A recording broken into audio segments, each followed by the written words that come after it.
Welcome to Street Talk. I'm Loretta Rose. Today, my special guest is a radio legend that you all have heard his voice for many years. Well, he's back here in the local area, and he's on the show today with me. Stay tuned. You don't want to miss this. You're watching it here on CTV Beam.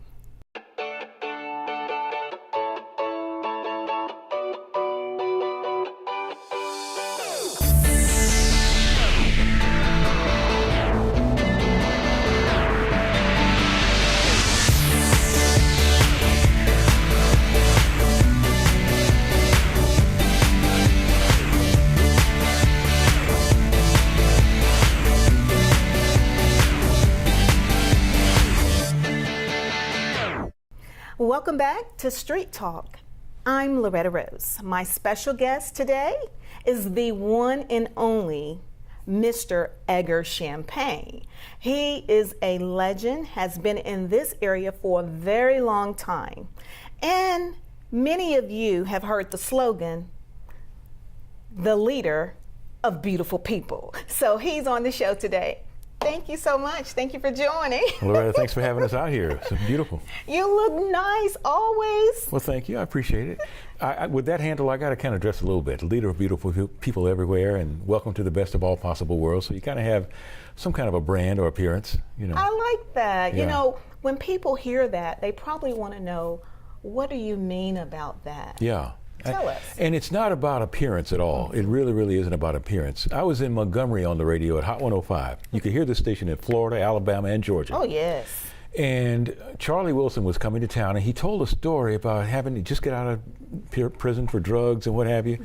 And I asked him if he would join this thing I was trying to get off the ground called the Beautiful People Society.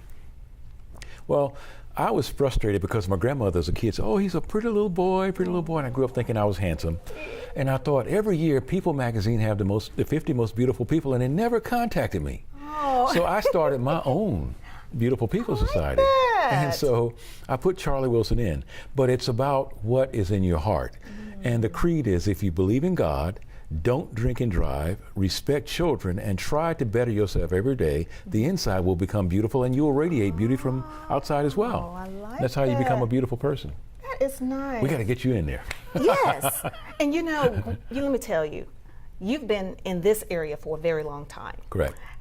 And he doesn't look his age, and he doesn't have to tell us. But when I was younger, you were like our Billy D. Really? Well, I just turned 38. Yeah. But you always look nice, and you have a very, very pleasant voice, and you're always so kind. Appreciate it. So, Edgar, I did not know, and I just recently found out you have been in the military before. Right. It was in Gary, Indiana, trying to be a recording artist, and you know, looking at most of the people I enjoyed, like Mick Jagger, the Beatles, and Sly Stone, Jimi Hendrix. All those guys were on drugs. Ray Charles, and so I thought, well, I'm gonna get on drugs and just be like them, you know, because I had a good job, but I was singing on the weekends in a band called the Black Uprising, and we got a chance to warm up for Styx, a big rock group out of Chicago. Okay. Did a couple of gigs with them, but the long and short of it is, I got too involved with the drugs. So I joined the Army to get away from that environment and came down and had the cold turkey at Fort Leonard Wood in Missouri. And asked to be stationed here since I had graduated here, and I knew all about Fort Benning. Right.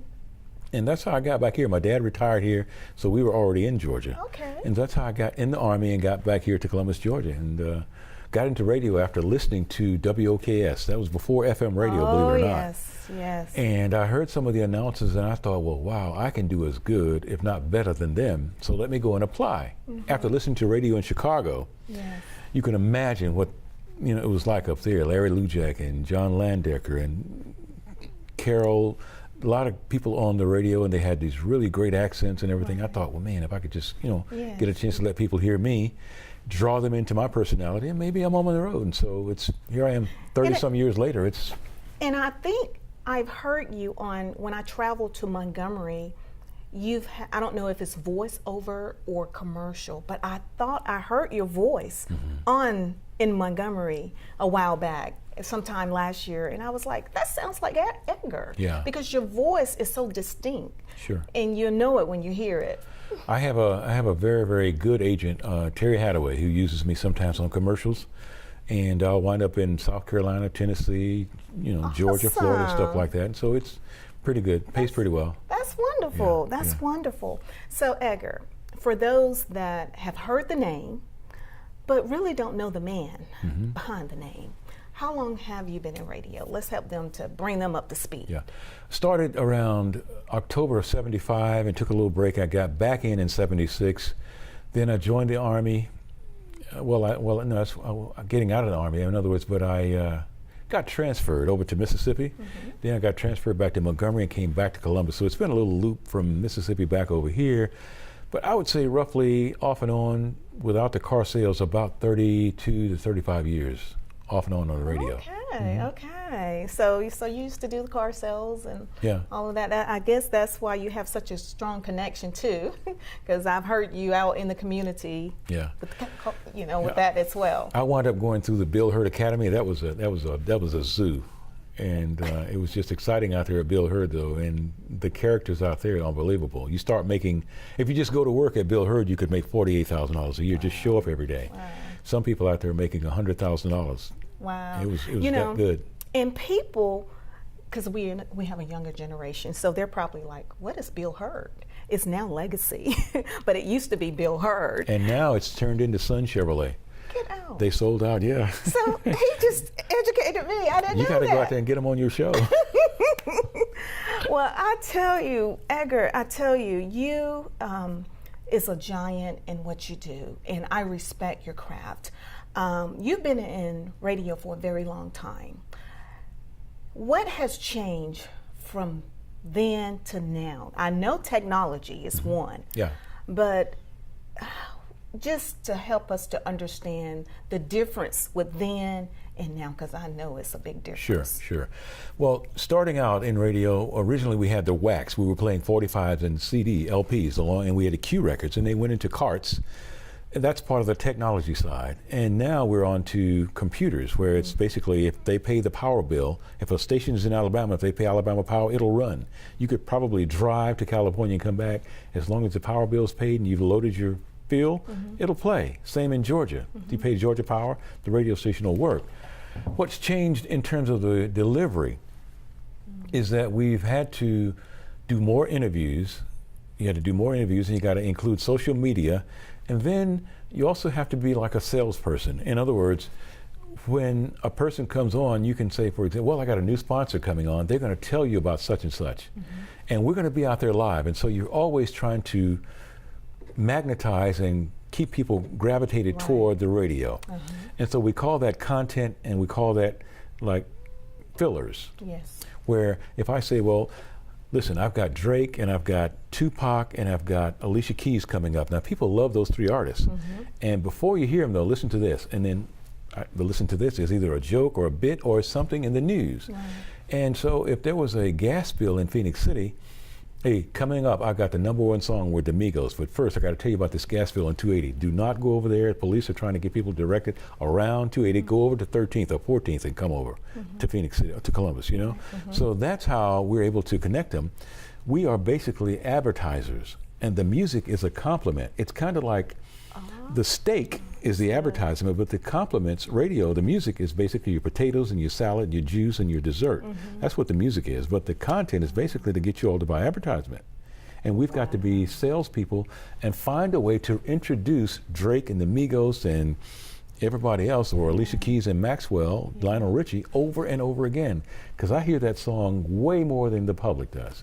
So that's where I guess the creativity and the ability to be reinvent yourself and stay on the radio comes in. Wow. You got to be able to just, I guess, reinvent yourself over and again. Let me tell you who two people were that I admire that did it over and again. Michael Jackson and Madonna. They kept reinventing themselves. And Prince.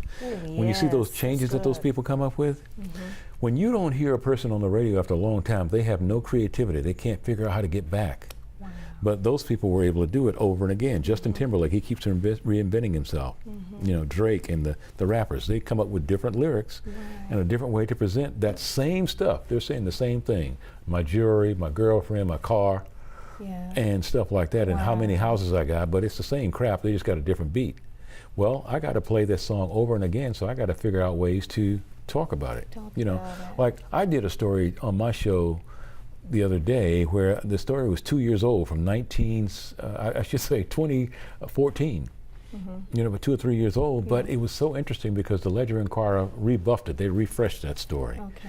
The guy was finally going to trial who had committed the crime, and I did it, and I had to act like I had a reporter on the scene, and I did a character and put him in there. And so it Yeah. was a funny little bit, but you know. Yeah, you do have some personalities in there on your. I've noticed that. Well, you know, you're educating us along with the radio industry because I did radio for about 7 years, and I saw different changes in it as well. And just like you were saying, a lot of people don't understand what it all that it entails Sure. to keep things floating. Mm-hmm. And what I've learned that they say advertisement really, really is a driving force for the industry as well. So now with young people that are coming on, I mean, what would you say that with someone with the amount of experience that you have, you know, there's a lot of them that may think, okay, I want to do this, I want to go in radio, I want to do this, but they really don't understand. It's not about just doing it because it's fun. You know, you really operating in I feel like your gift. Mm-hmm. You have the gift of engaging an audience. You have a wonderful voice. Some people just think that they can just jump into it, but what would you say to some people that probably really don't have a heart for it, but just because this generation now is all about now. Mm-hmm. It's all about wanting the gratification of doing something because it looks good, it looks exciting, it looks expensive, but they don't know what it all. Well, I think you would probably have to take inventory of your personality and your character, assess that, and see what your strong suits are. If you're able to convince your mom and dad on what you want to eat, if you can tell your friends, hey, let's go to the movies, let's go skating, or let's ride around, let's go swimming, let's play golf or tennis, let's go to the Alabama game, or if you can convince people like that, then you got kind of a A-type personality. Mm-hmm. If you have a decent speaking voice and you make decent grades in school, then you're going to be able to work in advertisement. It's a quick thinking, ever-changing field. Unlike your field, Miss Loretta Rose, you all have to take a second and go back and film it, edit it and everything else and make sure people are right. You got to have makeup and all that. Well, we can come in shorts, in a t-shirt, which I don't, but I mean, I have done it, and just be there on the microphone. You can't see us. Yes. Yet, the idea is having the ability to, like I just said, reintroduce a song over and again. Well, talk about a commercial over and again, because some people will buy a live ad because they want that attachment. I want Edgar to talk about my company once an hour for the next 2 weeks. And they'll pay the radio station because we charge extra for that. Right. Well, I have to sit there and learn this information, become familiar with it, and talk about it over and again in a way that gets people to move. I'm trying to get a person to take money out of his pocket and go into the store and spend it with that gentleman. Right. Well, I can't say, well, this water's okay, it'll be all right. I can't do it that way. No, you've got to drink this water because listen, whenever Bruno Mars is in town, he drinks Nestle. Something like that. And, kind of have some inflections and stuff like that. Yes. See how convincing he is? The catch also, I tell you what though, when you look at magazines, think about this. A lot of people read magazines for articles. I look at magazines for the ads because they'll have buzzwords in there. And I steal buzzwords from copywriters that are paid thousands of dollars in New York or Dallas or Miami, Chicago to write these ads. But I can take those buzzwords and there are certain words that get people to move, like new, exciting, interesting, the best ever, something like that. And you say those things and you have to be able to rip and read. So, I did okay in school. I had an F average until I got into, I guess, junior high. And I started paying attention to English because I enjoyed Johnny Carson. And I started watching Johnny Carson and I noticed he would read a lot of stuff, just read it. And I thought, well, I need to pay attention to that because I want to be in front of folk. I got this little ego about trying to be in front of people. Didn't know I would be behind the scenes in radio, but I thought I was going to be a recording artist. Yes. And stand up there and sing and, run people crazy, but it didn't pan out. Oh, well, you're hearing some radio experience and just letting you know what really goes on behind radio. We're going to take a break, and when we come back, we're going to find out where Edgar is located now and how you can tune in to his show. I'm Loretta Rose. You're watching it here on CTV Beam.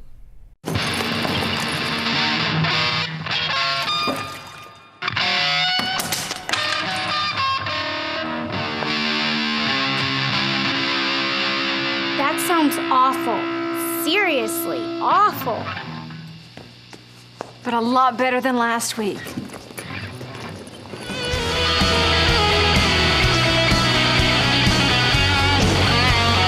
We weren't born to follow.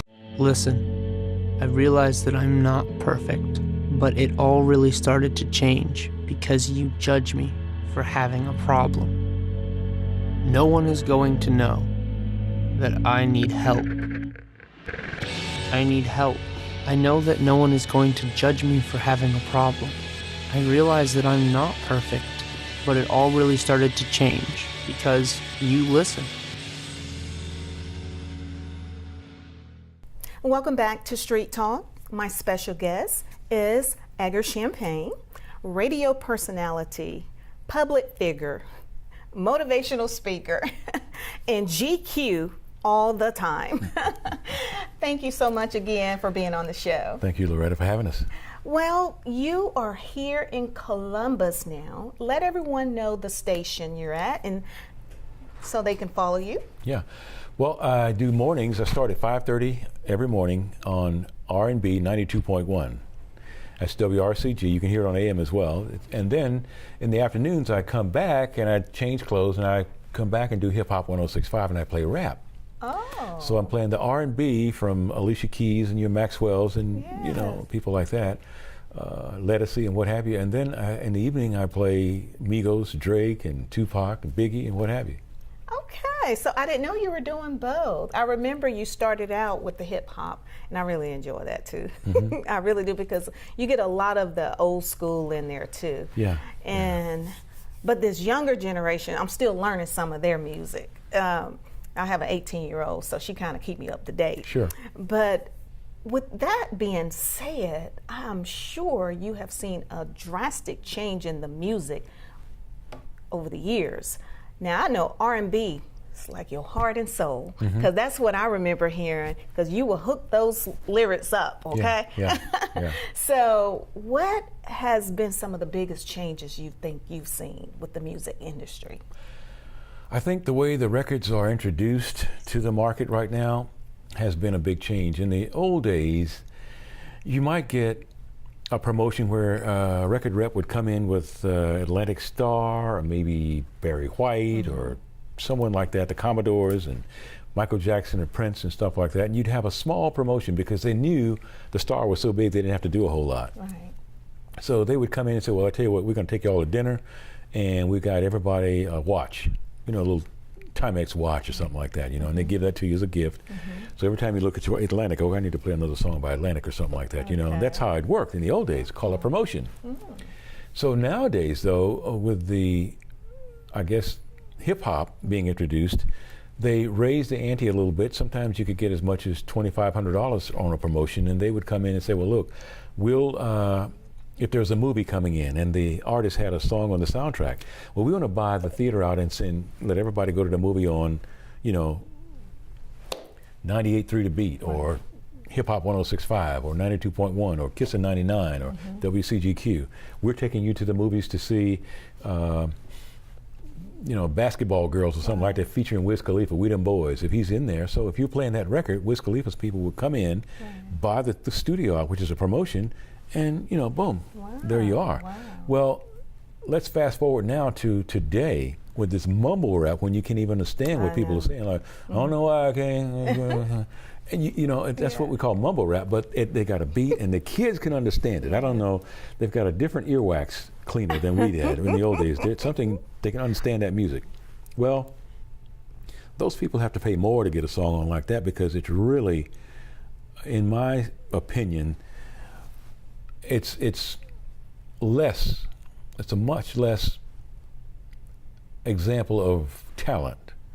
If you're in there mumbling, chewing up words and everything, but you got a really, really good beat, and you know you got some It sells. underculture money, which could have been through drugs or whatever money, the way they got their money, because it wasn't fair. Yeah. The hardcore money, back in the old days, you didn't spend it a whole lot, but if money comes easy, you give it out easy. So they'll come in and have $5,000 on one song to get the song played, but you can't understand it. The music's kind of horrible. But you know, we think that's a dog record, but by the time you play it 700 times, people start saying, well, okay, let me tap my foot to this a little bit. I think I can understand it, da da da da. You know, like an example, Laffy Taffy. How did he get a song? Shake that Laffy Taffy. What is that? I know. You know, and but they had a big promotion behind that stuff, and so there was some really dog records out there that made it. Chicken Head, you know. I cannot wrap my brains around it because I said, why can I just get the right beat and just mumble or say something and I can get paid? Yeah. I mean, because I don't understand it. I'm all about music that has meaning and timeless classics and things that, like when you're playing Patti LaBelle, Luther, and things like that. That is just timeless for me. Well, when this show airs, we will have already gone through the 9th anniversary for the death of Michael Jackson. And if you think about the biggest star we had in America was Elvis, they're on 30-some years of celebrating his death. And so when we're just not doing Michael's 9th, Prince has been dead a couple of years. So Michael Jackson had a song. I was in Gary, Indiana when the song came out. And they came to West Side High School. And the opening act was the Commodores, believe it or not. And the Commodores didn't have a hit record. They were doing Machine Gun. They had not put out Brick House yet. And after Brick House, the rest is history. But the long and short of it is, the Jacksons introduced their brand new song, which is Never Say Goodbye. And for all of us in Gary who had been so proud of Gary, Indiana's own Michael Jackson and the Jackson 5, well, when they did that song, it stuck with me because the lyrics were so deep, you know. And I love that song. So I know what you mean when you have timeless songs that have meaning. That's one of my favorites right there. Never Say Goodbye by them. I love that too. I love that too. So you're at 92.1. Correct. And you're on at 5 a.m. 5:30. 5:30. Barry O'Brien and I, we battle. He starts at 5:30 and I start at 5:30, and we sit right next to each other. And if he's loud and I'm loud, we kind of take turns dropping in our content and ad-libs and what have you. I love that. I love that. You hear that, Bear? Because Bear is also on here as well, and so is many other stations under the umbrella you all are. In our cluster, we got 9 stations, correct. I can't name them all because we got 1 or 2 that are new, but we've got just about every format. A couple, 2 or 3 country stations. We got the Light, we got Boomer, and we got 3 urban properties. So we're doing pretty well over there. And something for everybody. It's a little something for everybody, correct. Especially when you factor in the gospel, the classics, and then you got the what I call your Celine Dion crowd and your Madonnas. I love Celine, yes. Yeah, and they got Sia and Lloyd and all those people. Yes. I should say Lord, not Lloyd. Lord with, Never Be Royal. So we got a little something for everybody over there. Yes. Bruno Mars, Justin Timberlake. So what's going to be next for Edgar? I mean, you've been in radio for a long time, and you're traveling and doing a lot. You still DJing? A little. I do a little. I'm trying to move into more of an executive role. I have a couple of ideas that I'm hoping that my brother will pull me in. If he doesn't, I'm going to have to just knock on some doors. Yes. But I have a couple ideas for some national TV shows that would help high schools, firstly. Secondly, I guess the ideal job would be able to call on blue chip companies. If I could go to Procter & Gamble in Cincinnati, who does all the soap and deodorants and everything, or if I could go to Apple or General Motors and talk to those people about a promotion that would help high school kids, that would be ideal. And then I could probably give back because my hobby is really thinking of stuff to say. I'm a creative person. I'm a very creative person. And so I write a few children's books, but if I can go in and talk to people about staying away from certain vices that are out there. It's all about choices, That's Loretta. Right, yes. And today's children are bombarded with all kind of choices, because of social media. Exactly. Every time I turn around, there's something new. Like, for example, people don't know this. These hookah cigarettes, these electric cigarettes with the juice in it, they have 2,000 times the nicotine that a regular cigarette would. You come out better just lighting up a cigarette when you wake up and let it stay lit all day than smoking one of those cigarettes. Wow. I mean, if you smoking that stuff, that's crazy. You're killing yourself. Yeah. So they need to be educated. Now, naturally, the people who own the cigarettes, they have a lot more money than Edgar Champagne or Loretta Rose. Right. They would come in with some advertisement to try to keep you in there, some more hooks, different flavors. But that's too good to be true. You smoking this and there's nothing going to happen to me? Come on, with all those chemicals. true. How many things went into making that? Right. So it'll smell a certain way and have an appeal, and they got some really good names. They got a think tank of people coming up with names for that stuff. Right. Well, I want to be able to go in and talk to kids and young adults, even adults, about stuff like trying to stay healthy. Right. Because the key to being born is to try to advance the human race. That's why we're born. If every person is different, and you have to sit there and simmer around until you can stumble upon whatever you were put here for. Go out and do it your best, and then the world will come at your feet. There's a saying in Proverbs, I was telling a friend of mine the other day. In Proverbs 18, it says, the world will make a way for the man who knows where he's going. They'll get out of the way. If you got this great idea and you got the passion and you believe in it. And I just wanted to contribute to, I guess, kids in Columbus, Georgia and everything else, and be a role model. Yes. Yet, I believe that God gave me the talent to be able to be on a major stage. And so I'm studying being fearless right now, so I'm going to just walk into these places with this look. But it'll be, when these people go hunting, they have these iridescent orange suits. I'm going to get one tailor-made and walk in and say, oh, can't miss me. I'm up in the house. I'm here, so listen to me. You know what I mean? And I'll have everything on paper, ironclad, and I think they'll buy it. Yes. And so look for me on a big stage eventually. It's going to happen, and I love the fact that you're using your platform to make a difference. I believe if we all have been privileged and God allow us to be on these platforms, we should use it to make a difference. Exactly. And I love that, and I think you should do that because they will listen. Yeah. Well, that's what's next, though. I'm getting ready to move into a different sales arena and try to get some major Fortune 500 companies to back us, and we're going to do it. Yes. So look for a television show about games. It's a game show. Oh, okay. It's a game show. Awesome. So, well, thank you so much for coming on. Is there anything that you would like to share with the listeners or the viewers? The viewers. Yeah. And thanks again. Thank you for the times that you've had me on your show, on your airtime. Sure. I appreciate that. Thank you so much. You've always been so gracious. We need to book this on camera right now so that the week that this is going to run, you all will figure out as you cluster, you figure out your programming. I'd like to get you on the week before it airs on my show to promote it, okay? Oh, okay. Yeah. Okay, But we'll make that work. In Thank closing, you. I'd just like for people to know, if you listen to me, I'm trying to have what you need to know, what you want to know, and what people are talking about. Some valuable information, it's content. Think of me as a black John Tesh. I try to have some really, really good information. I look around the internet all day trying to find stuff that's interesting, that people can learn and grow from and be healthy and become a better person. And believe this, you can be a beautiful person if you believe in God, don't drink and drive, respect children, and try to better yourself every day. You'll be beautiful. Wow.